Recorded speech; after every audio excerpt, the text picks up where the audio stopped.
At time t is equal to 0, a small ball is released on the track as shown with an initial rightwards velocity. Assume the ball always rolls along the track without slipping. Which of the following shows the horizontal velocity of the ball as a function of time? Well, let's try doing this using elimination, and let's look at graphs that are very unique from the others and then see if that's the answer or if that's not. So B seems it's the only one where the velocity never goes negative, or the horizontal velocity never goes negative. And that doesn't really make sense because as the ball comes down, the velocity should go negative because it'll be rolling back down. So this intuitively doesn't make sense. So it's not B.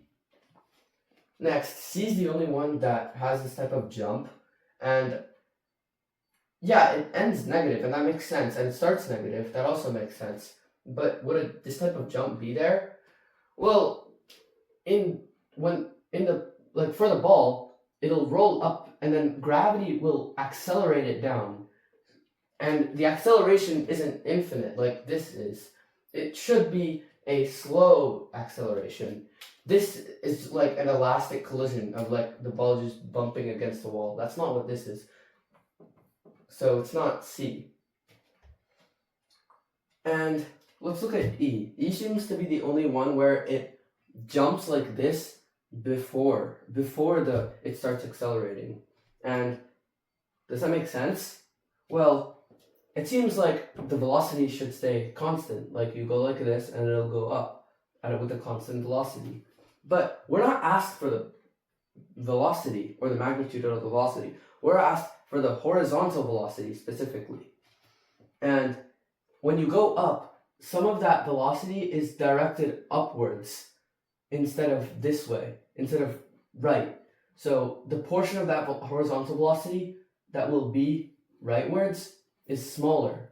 So it seems like E is correct. It also matches what should be there. The acceleration should slowly decrease, and the acceleration should slowly decrease the velocity, and that's what it does with a constant acceleration, meaning a constant slope in the velocity versus time graph. So it seems like D should be the answer, right?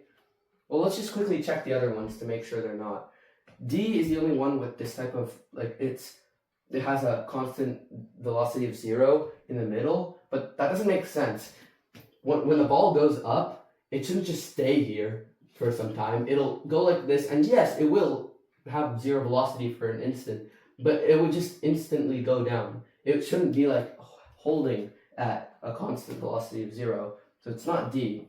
And A is basically the same as E with the lack of that jump. And we already showed that the jump needs to be there. So it must be E.